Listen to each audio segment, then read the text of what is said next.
much.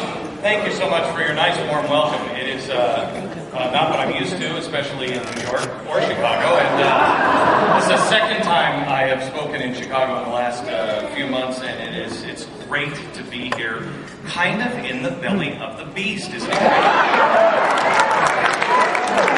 have to tell you, I was thinking about it today, that if you think about how long these people have worked for this moment, for decades, they have been working to undermine everything in our country, our education system, our economy, everything. They have plotted and planned, and then you show up. That these guys are professional organizers, that they have all the money in the world, and they can print more. And I gotta be honest with you. I mean, look at us. We're a bunch of slubs. And we're driving them out of their minds.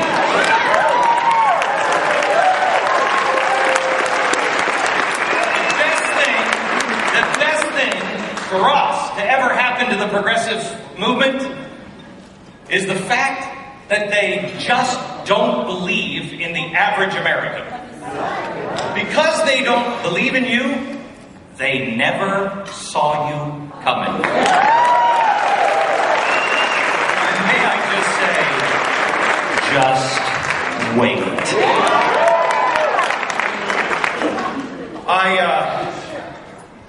First of all, I want to say, where's Jack? Jack Roller.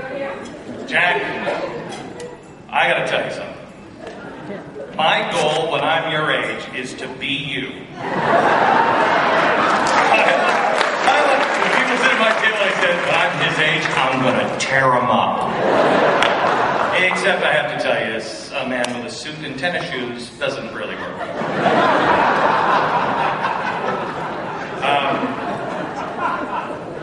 I want to tell you that I have tremendous respect for Herman Cain.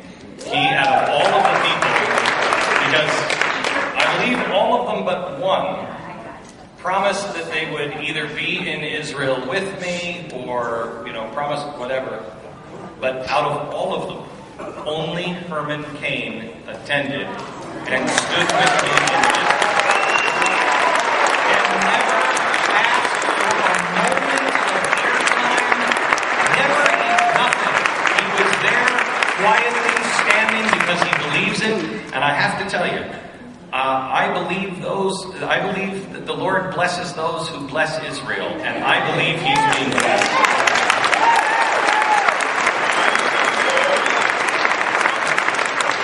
Will you do me a favor before we get started here? And if you have served your nation, will you please stand up?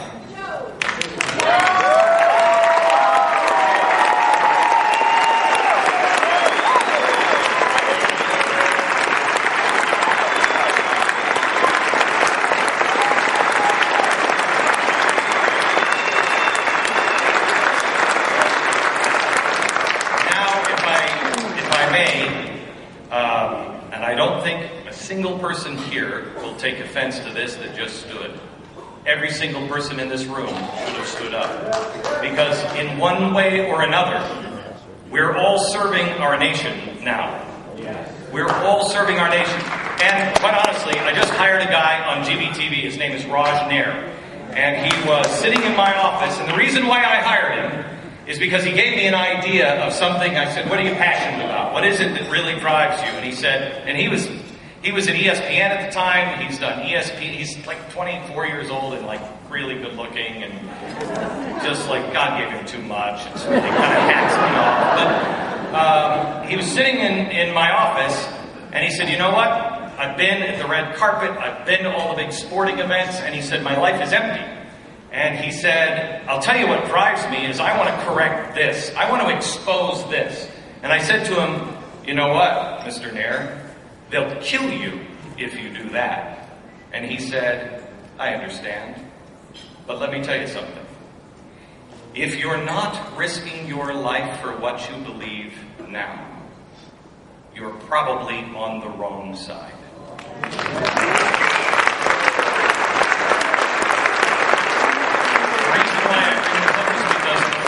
came up, Linda just wrote me a note, and it just says this: "Thank you for your courage, Glenn.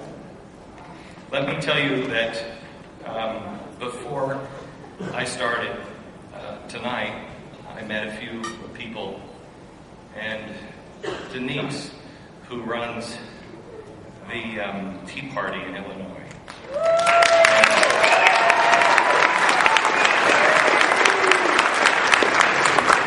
she said to me words that I have said to myself 100 times. I'm afraid. I don't want to do this. Denise, we're all together. None of us really want to do what we're doing now. We all have other lives we planned. We all would rather just spend our time with our families. And we all are out of our element. Thank you for your courage."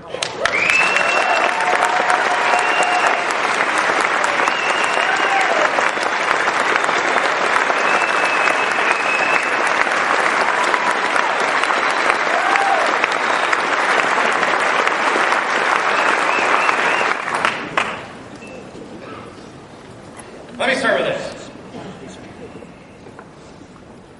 Guy goes to the doctor. The doctor says, "I'm sorry to tell you this, but you need a brain transplant. And it's no longer covered." This is about a year and a half down the road, Obamacare. He says, "But we can take care of it. But the thing is, you have to make one choice. After you've decided to do it, you have to just tell me and we can work it out. I can transplant the brain for $10,000, or I can transplant the brain for $250,000. Guy says, "Well, what's the difference?" He said, "Well, I can give you a conservative libertarian brain. It'll cost you about 10 grand. Or I can give you a progressive brain for $250,000. The guy said, "Well, how come the libertarian brain's only $10,000? He said, "Well, because that one's used."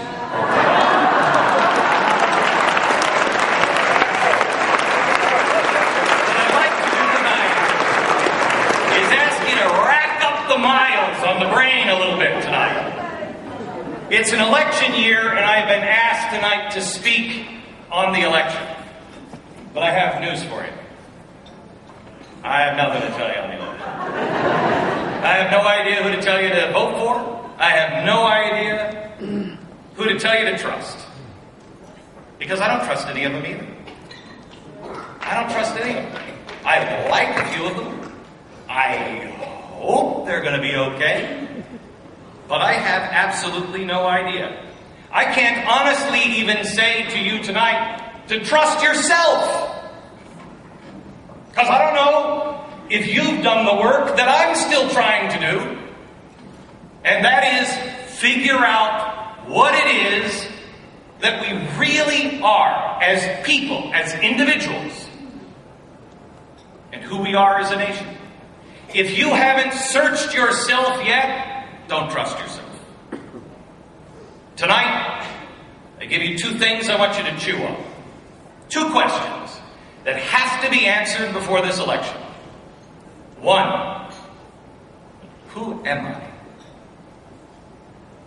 Who am I? And two, who are we? This week I did a special on Hizb ut-Tahrir. It is an extremist Islamic radical group that is calling for the violent overthrow of the United States of America and the replacing of our Constitution with Sharia law. It is one nasty group. That convention that I aired this week on GBTV, all footage from a national convention of Islamic extremists calling for the violent destruction of our country and revolution in the streets, was taken a month before the 10th anniversary of September 11th here in Chicago. And it was never reported. It happened in a ballroom larger than this in Chicago. It was established by the Muslim Brotherhood. And no one cares to discuss it. It was a conference about the global caliphate, which of course is only nut jobs. I think that's happening. Here we are being threatened by Muslim extremists. And yet that's not the biggest thing that concerns me. We are on attack on every front. Every section of our country and our lives are under attack from every angle. And one of them is just a whole buttload of Americans that just want more free stuff. I want some of that Obama cash. I like to call those people the fun-employed. The people who just want to have fun. They don't want to work for anything. They have no intention of ever getting a job. I'm the fun-employed. Those nearly permanently now out of work, collecting benefits, your hard-earned dollars, with no intention of ever working for them. Nope. On another front, we have flash mobs. You know it. Happened in Chicago. When was it? July? That they dragged a man? 20 flash mob members dragged a man down the street. Huge mob of youth. Just going in. One 28-year-old anarchist on one of the flash mobs said, quote, "We're just redistributing the wealth. This is a middle-class uprising." He gave that interview to the press after they flash mobbed a store, a grocery store, stole everything from it, and he was just standing there with ice cream cones, eating it. That was his redistribution of wealth. It's coming and has already happened in D.C., New York, Las Vegas, Stockton, California, San Francisco, Chicago, in Wisconsin, in August. How many people did they just drag out of the cars? Beat them in the streets. And nobody said anything. This is not an inherited problem. Any correlation between the rhetoric of this administration with the rich just having too much and depriving everyone else? I'm sure there's no correlation there. They think that they're being Robin Hood. But I've read Robin Hood. Has anyone else? They didn't steal from the rich. They took their money back from the tax collector.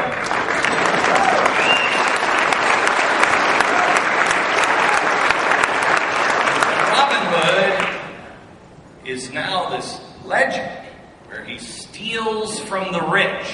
No. It's easy to twist it into that. People want to. Look, I'm a recovering dirtbag. I know. I want the easy way out every step of the way. I'm a guy who just started going to church 12 years ago. And I mainly started going to church because the woman I wanted to marry said, "You're not marrying me unless you go to church." And I'm like, "Oh, crap, I gotta do that."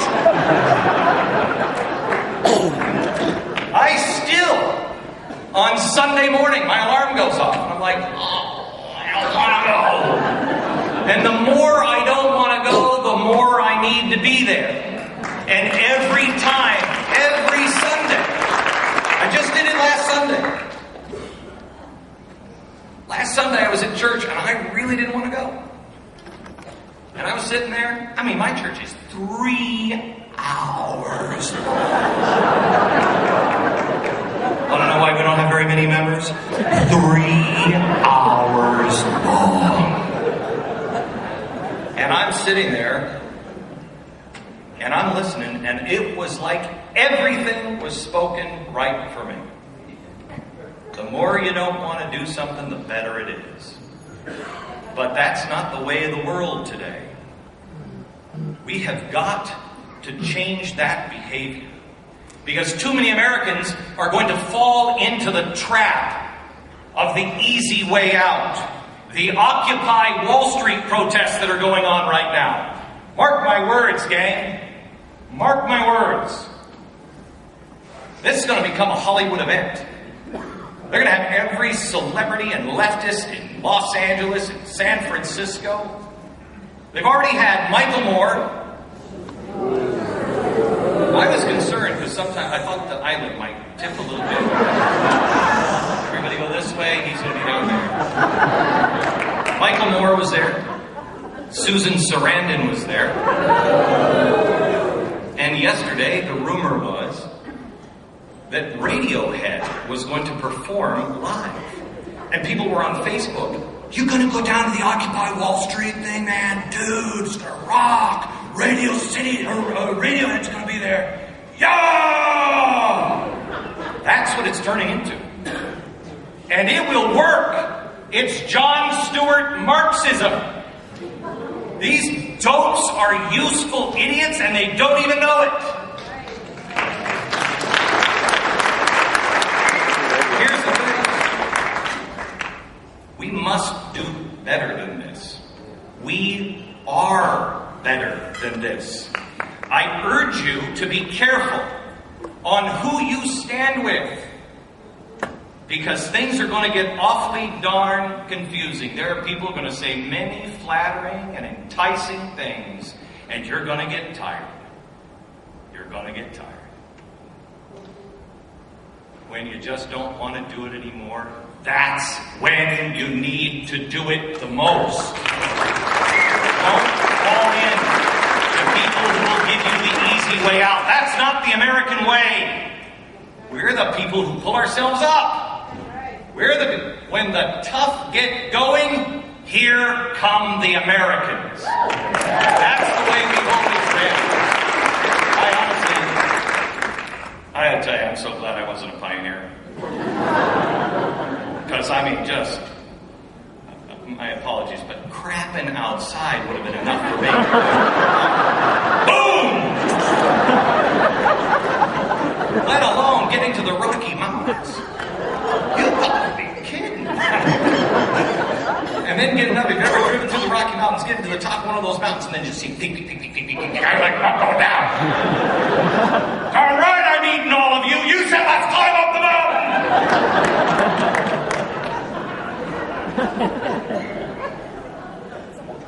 I'm a lazy guy. But we have to work hard now. Because what's coming our way is a storm of lies, of hate, and revenge. That's not us. But it's easy to get confused. There's a couple here tonight. I'm just going to refer to them as Doug and Jill, because I don't want to out them in their own hometown, because, quite honestly, they're spies for me. And a lot of these old liberal leftist professors with reams of communist material. I was never a communist, and they die, and they go into their libraries, and they send them all to me. You wouldn't believe the stuff I found in Chicago. Yes, you would. You live here. Sucks, doesn't it? Not for long. This is actually a good thing. This wasn't an old communist. This is actually a good thing. I believe in divine providence. 100% believe in divine providence.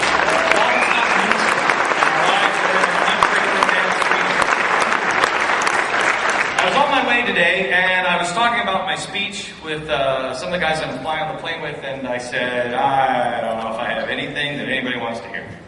Because I'm going to tell them, you know what? It's really going to suck. And then it's going to suck more. And then it's going to get hard. Good night, everybody. Well, they said it's going to be like the Tower of Babel. where God confused their language and scattered them. They must have thought that was a curse. But it wasn't. It was a blessing. I come, and this couple comes in to say hello. Said, got this book yesterday. Kind of wandered in. And I saw it and I knew it was for you. The book is called The Supra Treasury Bill, Relief for Hard Times. It's from the Great Depression, except the first Great Depression of 1837. It is when Andrew Jackson Andrew Jackson's just a crazy man, and the banks go under and they start just inflating all of the money. Sound familiar? Yeah. Nobody has any money, everybody's jobless. And they don't know what to do. This book comes out. And the message of this book is, sure, I know this looks really bad and nobody wants to hear this, but this is a blessing for us. We've become too materialistic. We've become reckless. We've spent when we shouldn't have spent. But know that God is with you, and that everything will be okay if we just right ourselves personally. The message of 1837 is the message of today. We form flash mobs. I don't know who those people are. That's not us. We're better than that.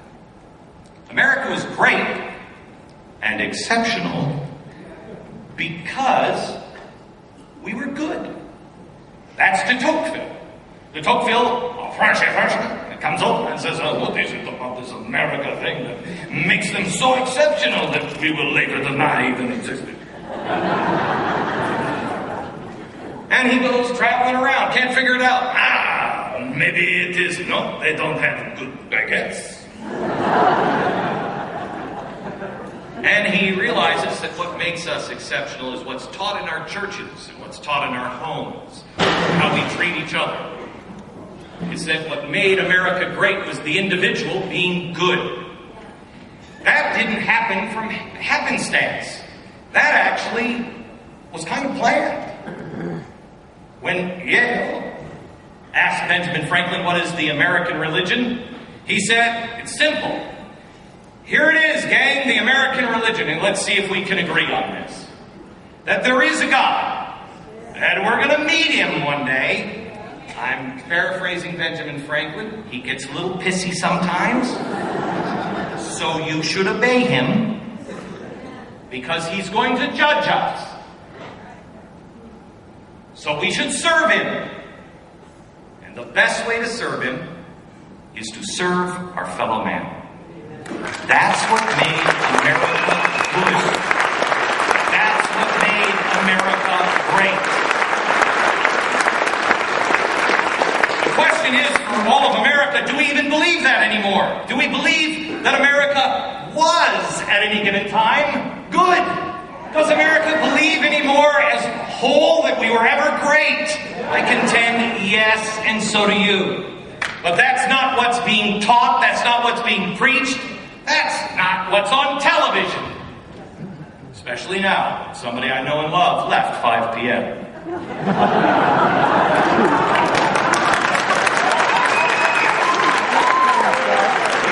I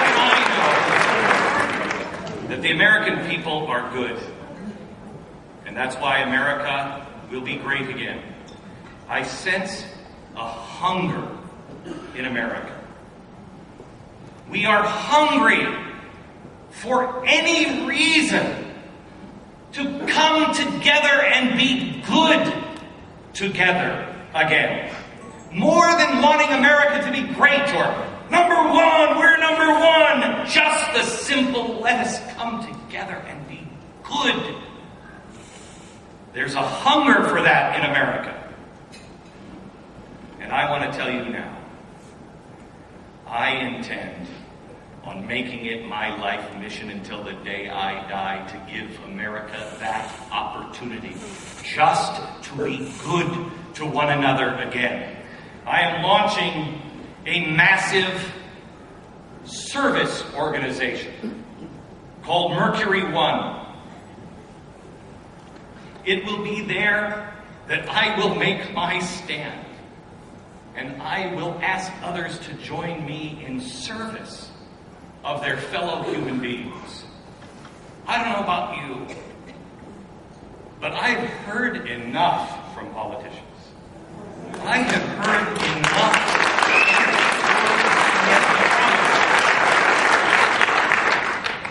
I have heard enough promises broken. I have felt betrayed time and time again by people that I trusted. It's my goal to find people of fewer words and more action. People that don't want to sit around and talk about the problem. I'm tired of talking about the problem. Let's find the exit and the way out and go through that door and build something positive in nature. Some action that makes a real and lasting difference. Action that does not necessarily change the political landscape the next election, but action that changes a man's heart forever. That's the way we will restore our nation. Hate is growing on a planetary scale. I don't know anybody that will say that from the rooftops, but we have to shout that from the rooftops, that hate is growing on a planetary scale. Warning, there is darkness beyond anything that we have seen in our lifetimes. Sorry, Jack. Maybe except for Jack. Hate that is growing beyond anything that we have seen. For the first time in the history of mankind, it is global. And when it happens, it will happen that fast. Believe in the protection and beseech the protection of divine providence. If you are not praying on your knees every night for your family, and you don't say this one line or one similar, please, please, Lord, please stay your hand. Please recognize how many good people there are. I don't think you understand the depth of the trouble that is coming our way. On July 2nd, 2009, my chalkboard and I warned the nation of the coming insurrection. I said the left would coordinate massive demonstrations and there would be riots in the street of Europe and America. July 2nd, 2009. 2 years ago, in February, I said that unions would organize the teachers, who would then organize their students to march. That's 12 months before Wisconsin. At the same time, I warned that SEIU would organize those to stand and stay in the streets and cause chaos in Wall Street. We found out through an extraordinarily brave employee of mine who infiltrates and records.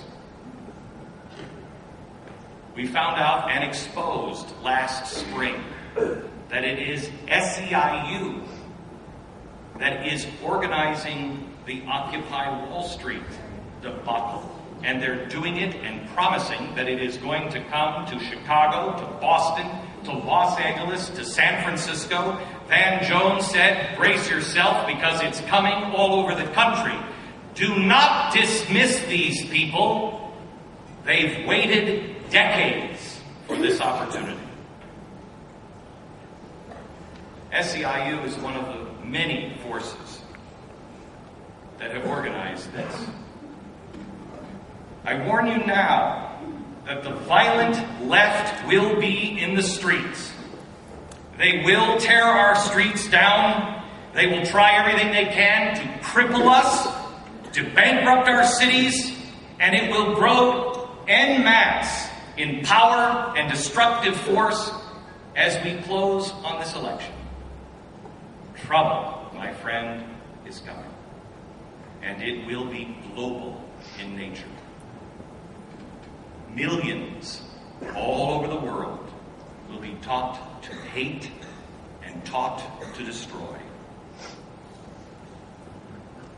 If we wish to survive,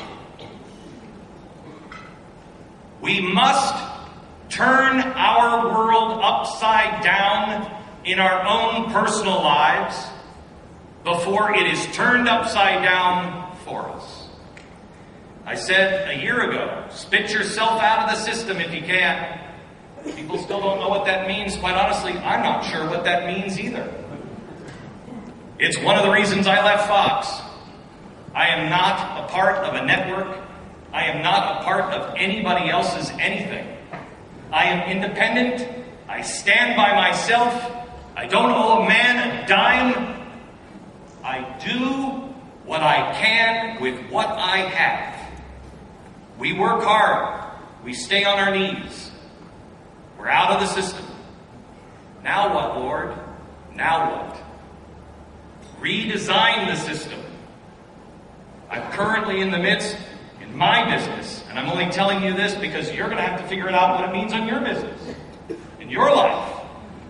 But I'm trying to redesign my entire company to be the complete opposite of what everyone says it should be. Believe me, you have no idea what it's like even in my own company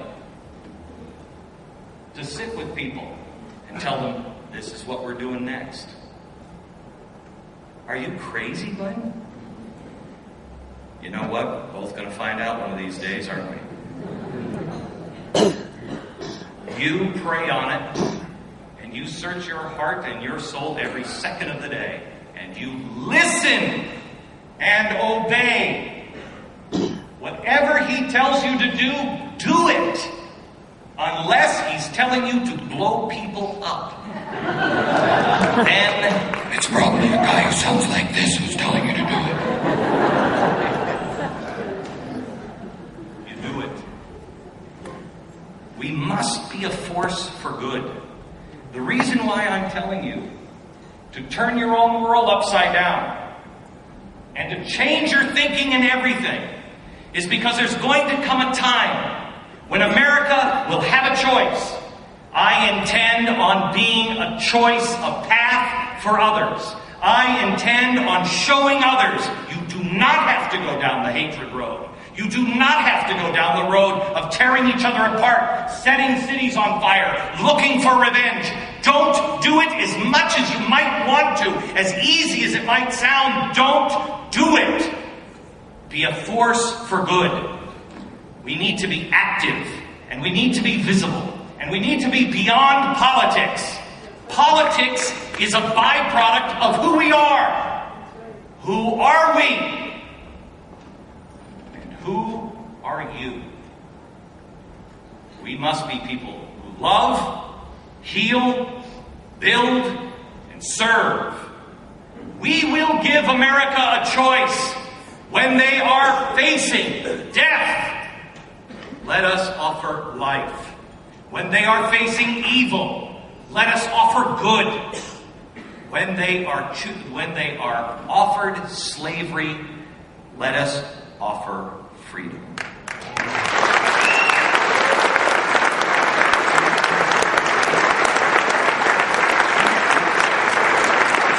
If you're in a group such as this, I ask you to look around at everybody in the room and everybody that you've heard. You cannot be neutral anymore. You can't say, well, I think that guy's kind of dangerous, but get away from him. Look in the room and ask, who are we? Do we build up or do we tear down? Remember, Believe me, for as much heat as we get for distorting people's records or whatever it is, smear on this or smear on that, I made a choice. I have volumes of stuff that we've never aired. Volumes that will make your hair fall out. You think my hair looks like this? Make your hair fall out. It's so radioactive. Horrible stuff. Haven't aired it for one reason.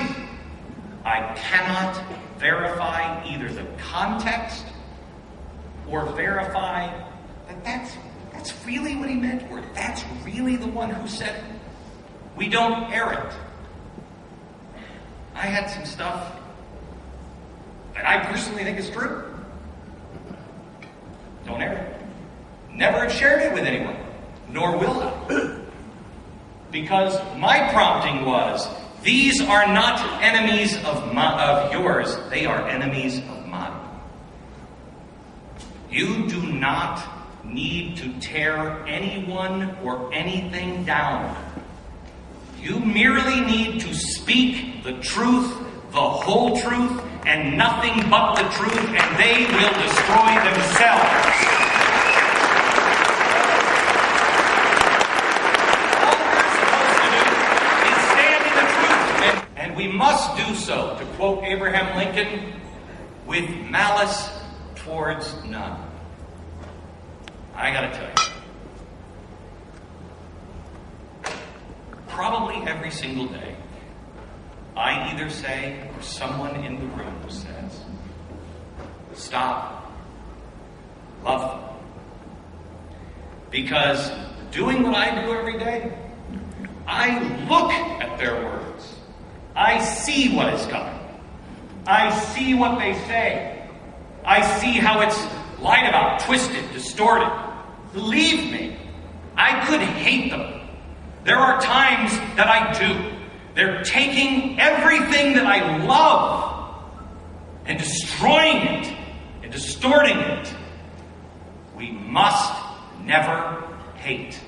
And as they call you name after name after name, believe me, all that matters is that you are an example for your children.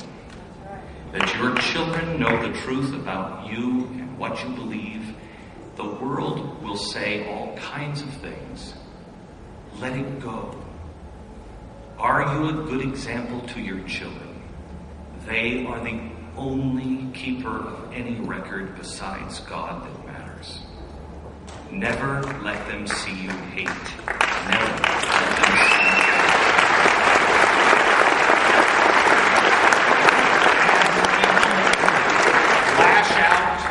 and call you names, twist and distort, make you look foolish, terrorize you, threaten you.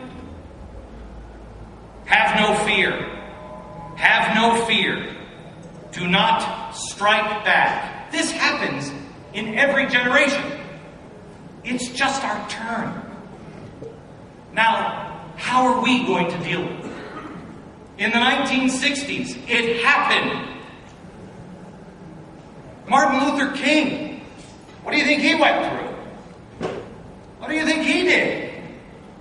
You think that was a piece of cake for anybody who stood around Martin Luther King? My gosh.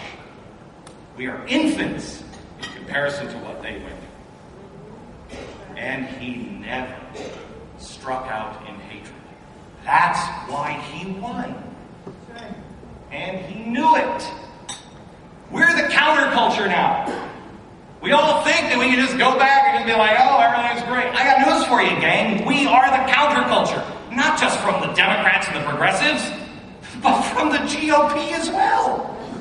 You look at the GOP and they're like, oh, those crazy Tea Party people. Excuse me? I actually had a pretty decent size, shockingly large GOP member say to me, look, we all love the Constitution. There are things that we just have to do. I said, yep, I'm like never listening to you again.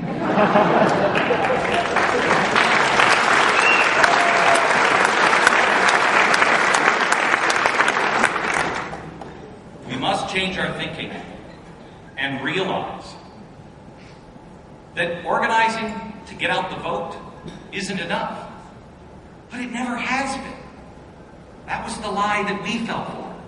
We thought, oh, no. It never has been. It never will be.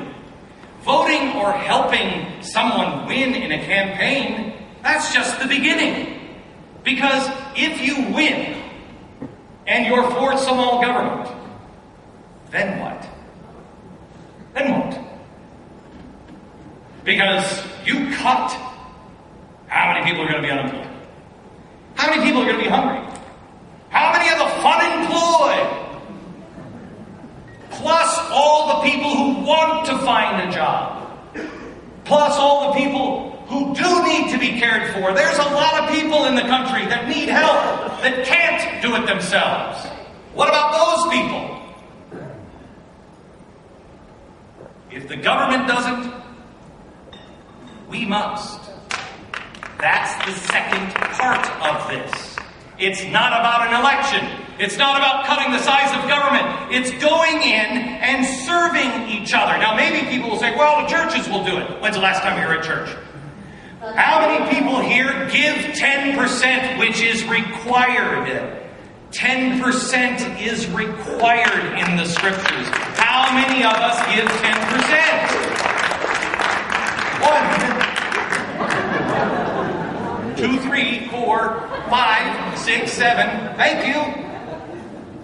You can't say, oh, we'll let the churches do it. Get your butt back into church and actually listen. And if it's Jeremiah Wright, do this. Wait a minute, I've been going here for 25 years. Did he just say?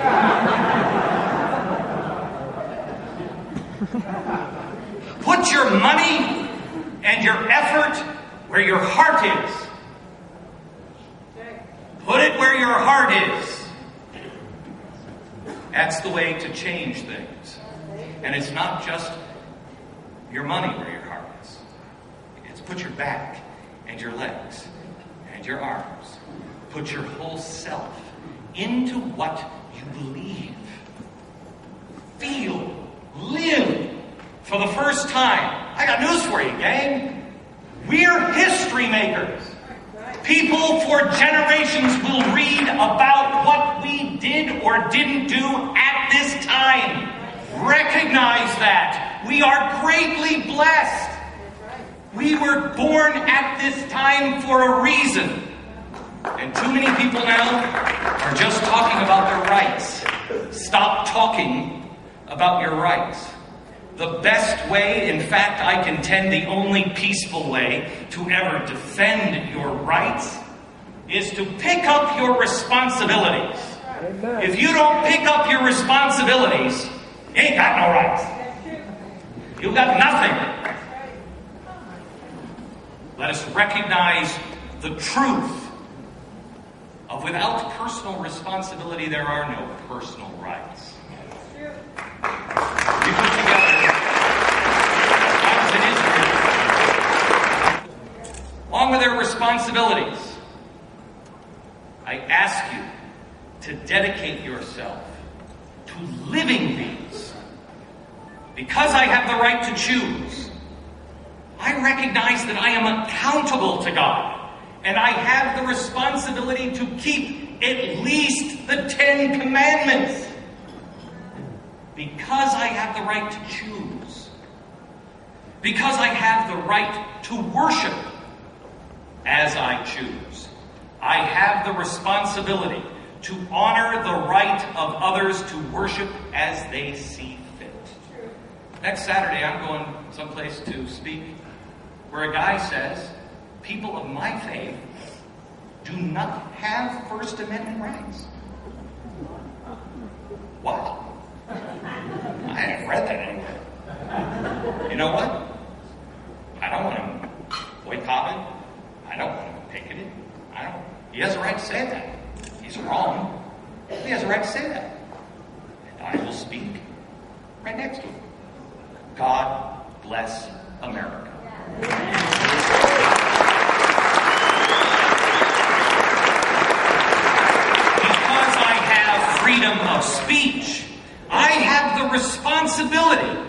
defend the speech of others, even and maybe especially when I abhor it. Because I have the right to pursue happiness, I have the responsibility to show humility and express gratitude for all of the blessings that I have been given and I can enjoy. Because I have the right to honest and good government, I will seek out honest and just representatives when possible. And when it's not possible to find one, I accept the responsibility to run in that place myself. Because I have the God-given right to liberty, I have the personal responsibility to have the courage to defend others to be secure in their persons, their lives, and their property. Because I have the right to equal, not social, equal justice. I will stand for those who are wrongly accused or unjustly blamed. Because I have the right to knowledge, I will be accountable for myself and my children's education, to live our lives in such a way that ensures the continuation of truth. Because I have the right to pursue my dreams and keep the fruits of my labor, I have the personal responsibility to feed and protect and shelter my family, the less fortunate, the fatherless, the old, infirm, and those who cannot work. Because I have the right to truth, I will not bear false witness, nor will I stand idly by while others bear false witness.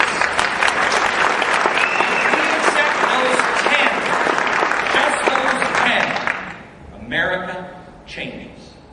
Now who? Who, left or right, could possibly argue with those? In Abraham Lincoln's second inaugural address, I love Lincoln and I love George Washington. These giants. In his second inaugural address, Lincoln was tired. He did not want to do the things that he did. Lincoln comes and he's now at the end. And the North wants to rip the South apart. Punish them! Revenge! Get them! Make them pay! One side he spoke of, and the other. The divisions in our country. One side was trying to save the nation, the other was trying to destroy the nation. We face exactly the same kinds of sentiments in 2012. Lincoln spoke of trying to avoid the war that was thrust on the country. We're involved in a different kind of war, but it is a war nonetheless. But every bit as dire, because we now have our fellow countrymen not only trying to destroy us and rip us apart from inside, but they are branching out and reaching to foreign entities and colluding with foreign entities and trying to destroy us together. To not only destroy us, but the Western way of life. No matter how many people wish to deny that the war on terror is a religious war, I'm sorry, I'm going to tell you the truth. It is a religious war. But we didn't declare it. They declared it. They declared it. No matter what anyone wants to say, this, believe it or not, is turning in now to a race war. But not because we've declared it. They are declaring it. It's being declared by the Black Panthers. It's being declared by Louis Farrakhan. It is being claimed now and declared by those people who say that America somehow or another stole the land from Mexico. Their own words have declared this.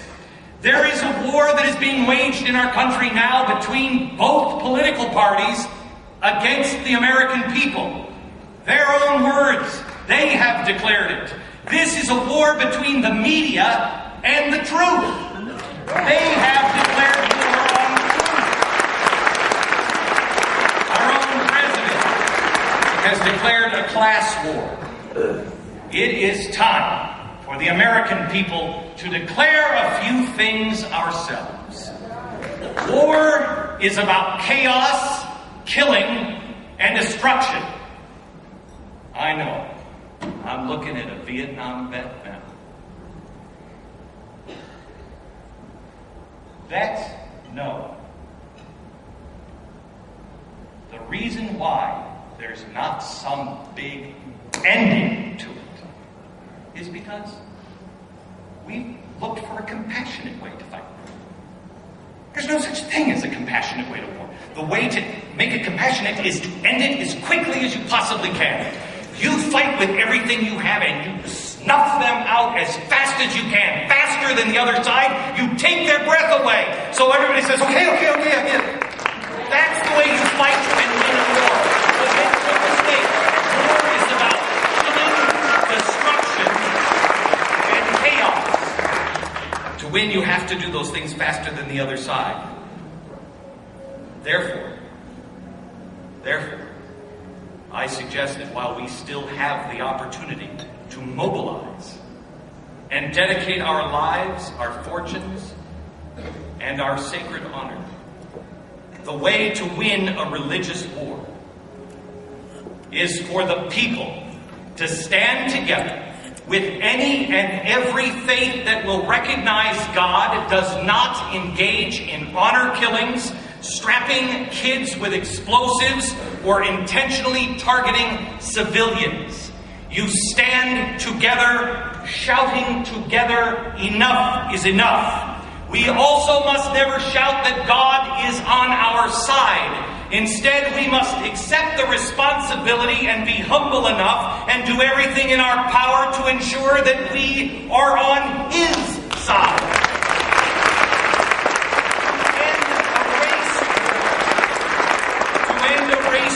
We must take the personal responsibility upon ourselves to never, ever, ever judge a man by the color of his skin, but rather judge a man by the content of his character. But at the same time, we must declare that character does exist and character does matter. If every choice, that's all the choices out there, are relevant, and character doesn't matter, then how do you possibly judge a man on anything? All that you have left is color. The self-inflicted blindness of the left only allows them to see race because they've made everything else inconsequential. We must declare that the content of character is the only thing that matters. To the political parties, we must declare, because they have declared war on us, those who want the end of crony capitalism and crony socialism. The Republicans and the Democrats, let us declare that these are our rights, not yours. We sent you there to protect our rights. You have failed us, and you have failed your sacred duty. We will no longer accept the boogeyman that is the Democratic Party, or the boogeyman that is the Republican Party. The donk-event is one and the same. You're both the boogeyman, and we're on to you. We're not going to play the game anymore. And when they wake from their trance, we can join them. We will help them. Until that time, no thank you. But they should know, no matter how much they try, they will never extinguish man's yearning to breathe free or his ability to live that way. They will never regulate us out of the truths that the world now finds self-evident. You cannot put the freedom genie back in the bottle. I am awake, and I know who I am, and I know who we are. To you, I ask those in Washington, do they? To the media, let us simply declare this to the media. 58% of the American people no longer buy into your bullcrap.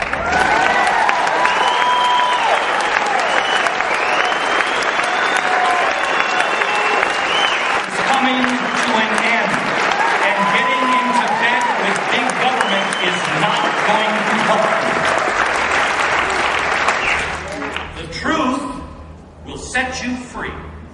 And the great news is, the truth has no agenda. All we are left with then is the class warfare. You know what I love about the class warfare thing? Is the architect of the universe, as our founders used to call God, was really clear on class warfare. Thou shalt not steal. Thou shalt not covet. He also covers the later stages of class warfare by pointing out, thou shalt not kill. But there's another one that he throws in there that we're kind of in this place right now, and that is, thou shalt not bear false witness. 4 out of 10 cover this.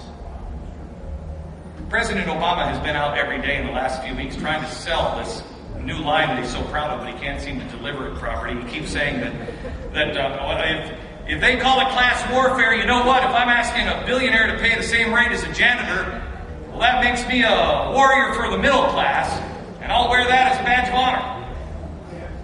You know what? I can get a whole bunch of billionaires that want to pay the same tax rate as a janitor, Mr. President. I get a whole bunch of them. Mr. President, the war on wealth does not make you a warrior for the middle class. It makes you, sir, a Marxist. If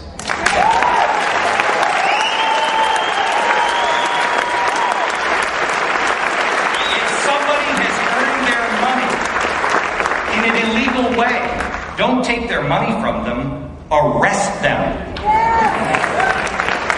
Pushing this nonsense and comparing capital gains tax to income rates and pretending that it's a fair comparison, Mr. President, that doesn't make you a warrior, that makes you a liar. Attacking the millionaires, the billionaires, and the corporate jet owners every single day while you're jetting around to $35,000 a plate dinners. Are poor people buying that plate? Do you get to keep the plate at that rate? While your wife, Mr. President, is wearing $40,000 bracelets that the help picked out for her, while throwing parties at the White House with Stevie Wonder, Earth, Wind & Fire, Justin Bieber, I think every Wednesday night. Sir, that doesn't make you a warrior for the middle class. That makes you, sir, a hypocrite.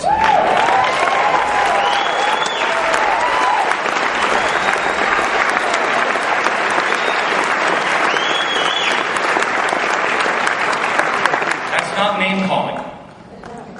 Those are verifiable facts. Learn the difference, journalists.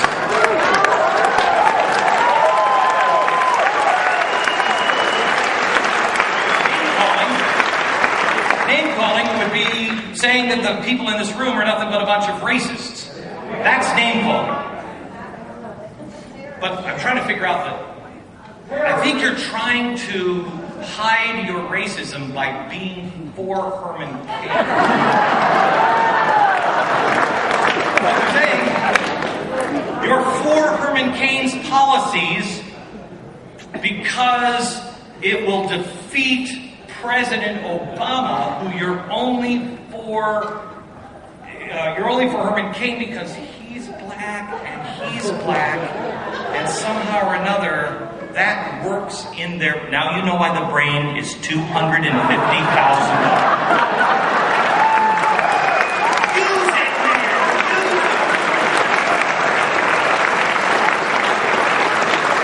You're all racist for pointing out the obvious. Mr. President, if standing up for hardworking Americans who create jobs, that makes us a warrior for getting back to the days of full employment, and we wear that as a badge of honor. When we did a story on the Chicago Caliphate Conference, I, of course, was called, say it with me, an Islamophobe. Of course I am. Of course I am. Why report on the people who say they want a violent overthrow of the United States when you can just write Glenn Beck the Islamophobe? It's so much easier that way. If standing up as I did this week, and ask you to stand up with me for the Muslim Arab Iraqi that lives in St. Louis, or shall I say, lived up until this week. He wrote a pro-Israeli poem and posted it on the internet. He was snatched up on the street in St. Louis by Arab men that then carved the Star of David in his back. If standing up for him makes us a warrior against hatred, then I wear that as a badge of honor. Whenever we stand and ask people to respect our nation and respect our laws and come here legally, you're called a racist hate monger. You know what? Get over it. Stand up. And if standing up for the American worker, the rule of law, U.S. sovereignty, and common sense makes us a warrior for the American citizens, then wear that as a badge of honor. A warrior for a middle class, I'm sorry. The kid that was at Wall Street this week who said, "This is the bank that stole my parents' house! This is the bank!" With tears and all. This is the bank!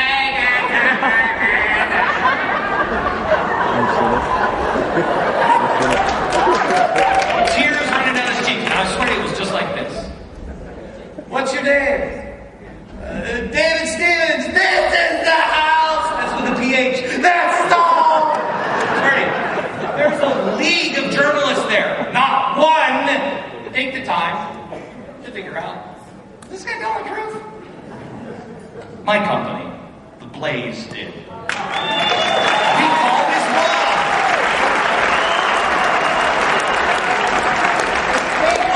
mom. "Excuse me, ma'am, do you have a son that goes to George Washington University?" "Yes, I do." "You losing your house?" "No." "His dad has a master's degree and a PhD. His mom has a master's. I was making $100,000 a year. They live in a $500,000 house. Chase Bank is not taking their home. They're short selling their home. They have to get out of their home. They, by the way, owe $70,000 on a $500,000 house. All they owe is, that's sweet. They owe $70,000, which coincidentally is less than 1 year's of tuition at George Washington University. Hey, dude in the street, why don't you quit school and go to work and help mom and dad out if you feel so bad? It's amazing to me on how apparently if you have debt now, that's somehow or another somebody else's fault. I was just minding my business when these guys came and they kidnapped me and they blindfolded me and they took me to the Mercedes dealership where they forced me to buy a 550. It was crazy. And somebody else picked me up from there and they forced me to buy a house that I couldn't afford. Help, help, go get the bad bank. It goes back to responsibility. And somebody called my radio show just yesterday. And I warn you, this is coming.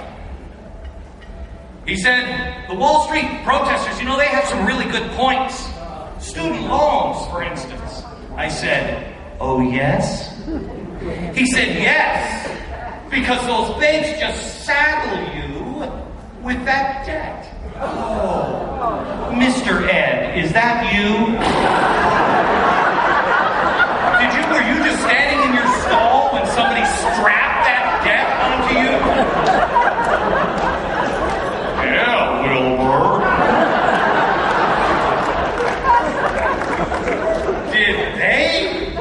Did they decide to take those loans out? Did they decide which school you had to go to? Did they decide that you couldn't save enough money to go to school or wait until then? Did they do that?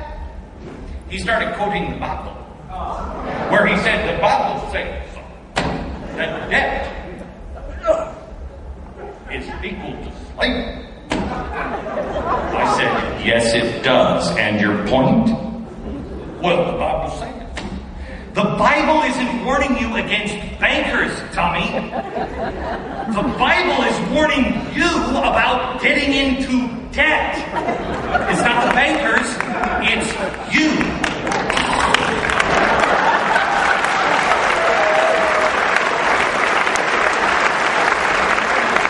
In the end, we're going to be remembered in one of two ways.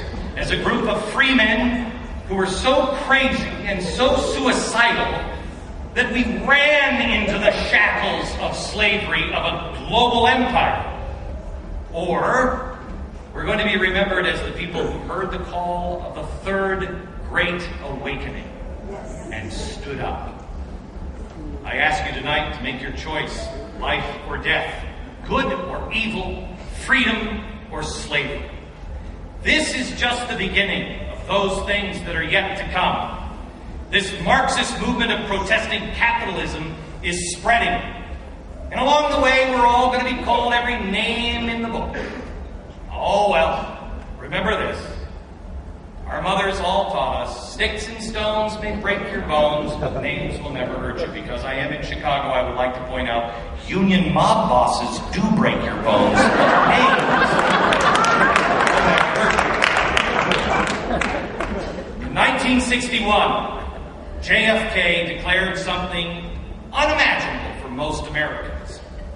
Unimaginable, certainly, just a decade before.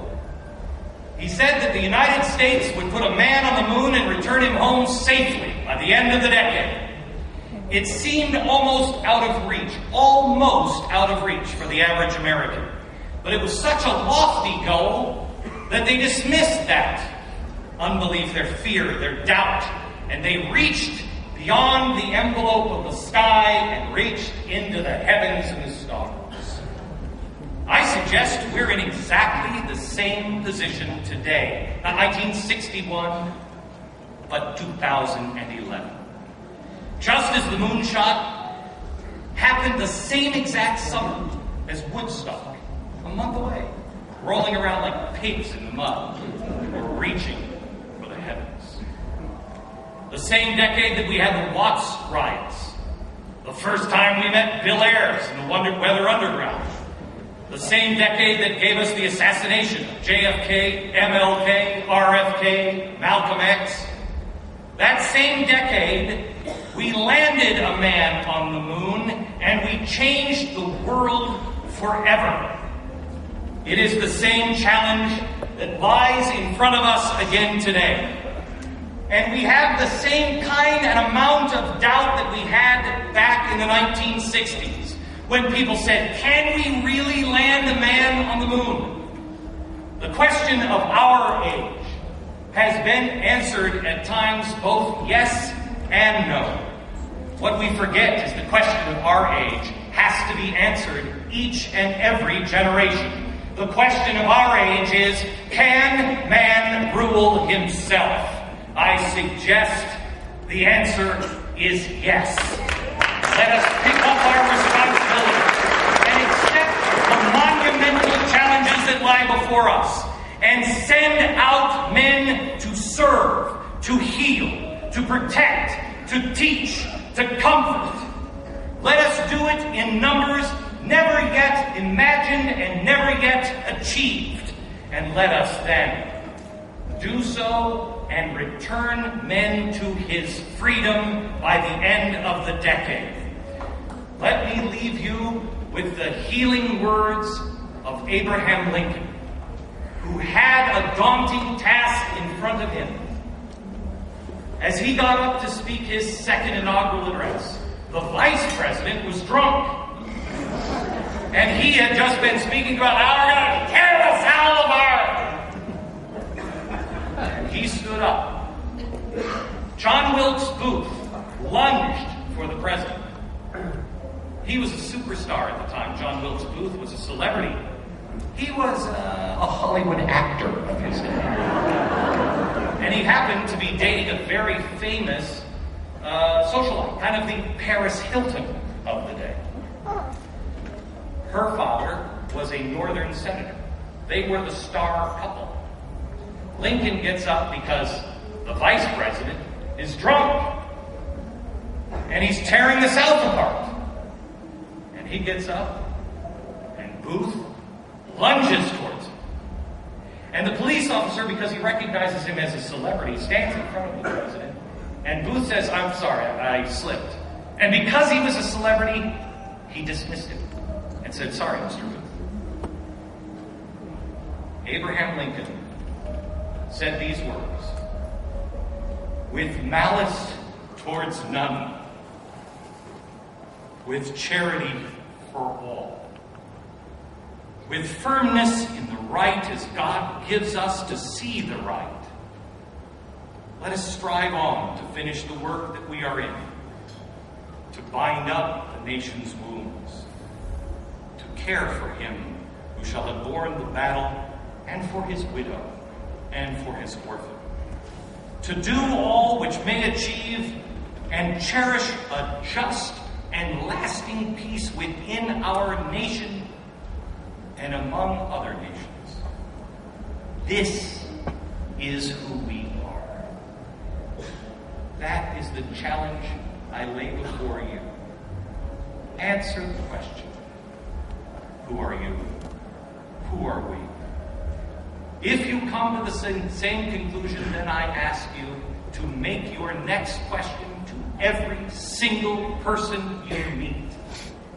Let your first question be to them, and your last question be to them, how can I help you? How may I serve you?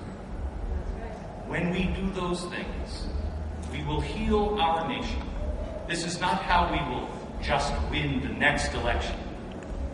This is how we will regain the freedom for all mankind, by doing the simple and small things, by accepting our personal responsibilities, making each of us in turn good, which will make America once again great, where we can once again vanquish evil, be the shining city on the hill, and restore American exceptionalism for anyone among us who may need a refresher on that.